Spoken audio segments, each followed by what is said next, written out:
എന്താ രസമല്ലേ ആ സൗണ്ട് കേൾക്കാനായിട്ട്? ഒരു പ്രവാസിക്ക് ഒരു പെട്ടി ഇത്രയും സന്തോഷം കൊണ്ടുവരാൻ പറ്റുമോ? പറ്റുന്നേ. ഇവിടെ പെട്ടി വരാനുള്ള പ്രധാന കാരണം ആയിരിക്കുന്ന മെഡിസിനാണ്.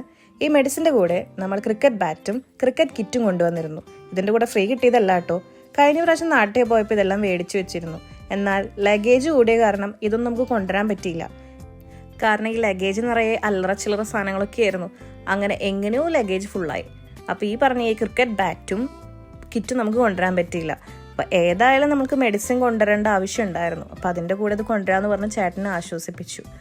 ചിപ്സ് ഇല്ലാണ്ട് പ്രവാസിക്ക് എന്ത് സന്തോഷം. അപ്പോൾ ഓരോ പാക്കറ്റും അതിൻ്റെ കൂടെ അങ്ങോട്ട് എടുത്തു. എന്തായാലും ഒരു വഴിക്ക് ഈ സാധനങ്ങൾ വരില്ലേ, അപ്പോൾ അതിൻ്റെ കൂടെ എല്ലാ ചിപ്സിൽ നിന്നും ഓരോ പാക്കറ്റ് അങ്ങോട്ട് എടുത്തു. ആദ്യമായിട്ടാണ് ഞങ്ങൾ ഈ കൊറിയർ സർവീസിൽ നിന്ന് ഇങ്ങനെ ഐറ്റംസ് കൊണ്ടുവരുന്നത്.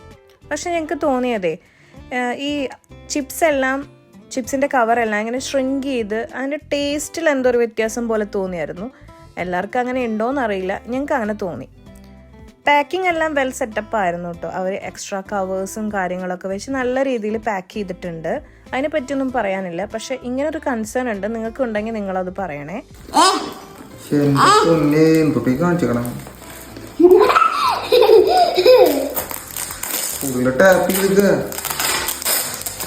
അതെ, പറയാതിരിക്കാൻ വയ്യ. എത്ര വലുതായാലും ഈ ബബിൾസ് അപ്പം ഞങ്ങൾ കൊണ്ടുവന്നത് കുറച്ച് ചിപ്സും അതേപോലെ തന്നെ അച്ചാറുകൾ തന്നെ പല ടൈപ്പ്. നമുക്ക് എന്താ പറയുക, പ്രോൺസ് അച്ചാറ്, മാങ്ങ അച്ചാറ്, അതേപോലെ തന്നെ ഇപ്രാവശ്യം എന്തോ എനിക്ക് അരുന്നിലേക്ക് അച്ചാറ് കഴിക്കണം തോന്നി അത്, പിന്നെ എന്തായിരുന്നു കടുമാങ്ങ അച്ചാർ, അങ്ങനെയുള്ള കുറച്ച് അച്ചാറുകളൊക്കെ കൊടുന്നു.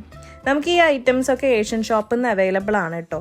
പക്ഷെ നാട്ടിൽ നിന്ന് ഏതായാലും ഒരു പെട്ടി വരുമ്പോൾ എങ്ങനെയാണ് നമുക്ക് ഈ സാധനങ്ങളൊക്കെ കൊണ്ടുവരാണ്ടിരിക്കാൻ പറ്റുക? അങ്ങനെയാണ് ഞങ്ങൾ ഈ സാധനം കൊടുക്കുന്നത്. ഇതാണ് മെയിൻ കാരണം കേട്ടോ, നമ്മുടെ മെഡിസിൻ. അതുകൊണ്ടാണ് ഈ സാധനങ്ങളൊക്കെ ഇവിടെ എത്തിയത്. അല്ലെങ്കിൽ ഇതൊന്നും എത്തിയിരുന്നില്ല. അങ്ങനെ ഓരോ സാധനങ്ങളും ഇങ്ങനെ കെയർഫുള്ളായിട്ട് ഇങ്ങനെ തുറന്നുകൊണ്ടിരിക്കുകയാണ്. ഇപ്പം എല്ലാ പണിയും ചേട്ടനെടുത്തു. ഇനി ഇത് കഴിഞ്ഞിട്ടാണ് എനിക്ക് പണി വരുന്നത്. ഇത്തൂസം എല്ലാം ഇൻട്രൊഡ്യൂസ് ചെയ്യുന്നുണ്ടായിരുന്നു, എന്തൊക്കെ സാധനങ്ങളാണെന്നൊക്കെ. അവൾക്ക് പറ്റുന്ന രീതിയിൽ അവളും ഹെൽപ്പ് ചെയ്യുന്നുണ്ടായിരുന്നു. ഇനി ഇതൊക്കെ കഴിച്ച് തീർക്കണം, അതാണ് ടെൻഷൻ എടുത്തത്. അതെന്തായാലും പെട്ടെന്ന് തീർന്നോളും. അപ്പം ശരി, ബായ്.